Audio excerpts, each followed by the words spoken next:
बाबा ह्या ब्रीडर बद्दल काय सांगता? ही संकल्पना कशी सुचली बरं? आपल्या घरावर एक असं बोकडाची प्रतिकृती असावी.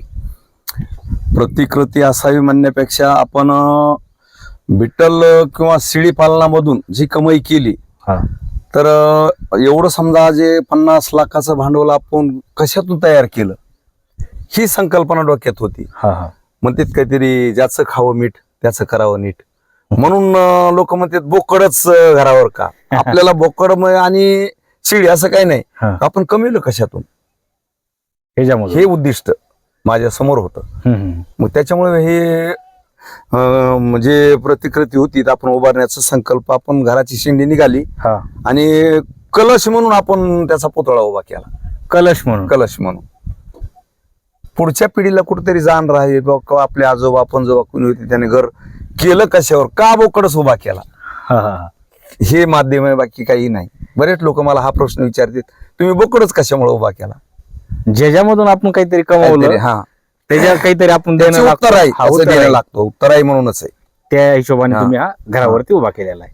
आणि आज बी दुर्गम भागामध्ये मार्च मध्ये आम्हाला पाणी नसते प्यायला, एकदम ड्राय एरियामध्ये. शेळी पालनाचं इथं माझी 4 एकर डाळिंबाची बाग होती सुरुवातीला, आणि पाणी अनेक समस्या आल्या, उपटून टाकले आणि कुठंतरी काहीतरी स्थिर होण्यासाठी म्हणून हे व्यवसायात आलो आणि इथं स्थिरता झाली माझ्या आयुष्यामध्ये. इथं स्थिरता झाली. बऱ्याच लोकांना चाऱ्याचा प्रश्न असतो, गावोगावी चारा कितीही चाऱ्याचा असू द्या, चारा नसेल तरी रानामध्ये फिरून कसलाही येडा वाकडा चारा पाला खाऊन उदरनिर्वाह भागविती ही जात. कमी भांडवलामध्ये तयार होणार, कमी भांडवल, कमी खायला.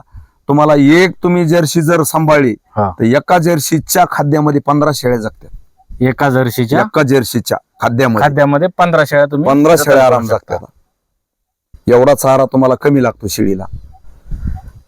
शेतकरी मित्रांनो, तुम्ही जर पाहिलं, आपण बरेचसे ज्यावेळेस आपलं एखादं स्वप्न असतं, आपण कुठला तरी व्यवसाय असन, कुठली नोकरी असन, त्यामधून एक छोटस घर उभारतो आणि घर उभारल्याच्या नंतर प्रत्येकाचे वेगवेगळे काहीतरी स्वप्न असते. तसंच बाबांनी त्यांच्या घरावरती जो बिट्टल जातीचा ब्रीडर आहे तो इथं उभारलेला आहे, म्हणजे एक त्याची मूर्ती अशी तयार केलेली आहे.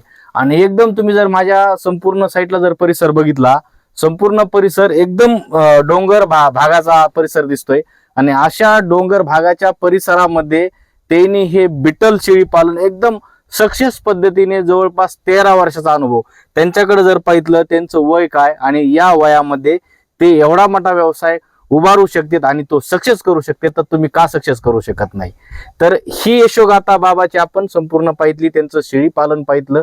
आणि तुम्ही जर एकदा जर म्हणजे संपूर्ण साईडचा एरिया जर बघितला तर बाबाचं इथं एकच घर आहे, एकच बंगला आहे आणि गाव त्यांचं पलीकडच्या साईडला गाव आहे. अशा दुर्मिळ भागामध्ये पूर्ण डोंगर आहे, पूर्ण डोंगर, अशा दुर्मिळ भागामध्ये ते सक्सेस होऊ शकतात, तर तुम्ही का सक्सेस होऊ शकत नाही? बाबाचं मत आहे की तुम्ही 10-15 शेळ्या जरी घेतल्या तर त्याचा असा डोंगराळ भागामध्ये उदरनिर्वाह करू शकता, झाडपाला खाऊन त्याचा सांभाळ करू शकता.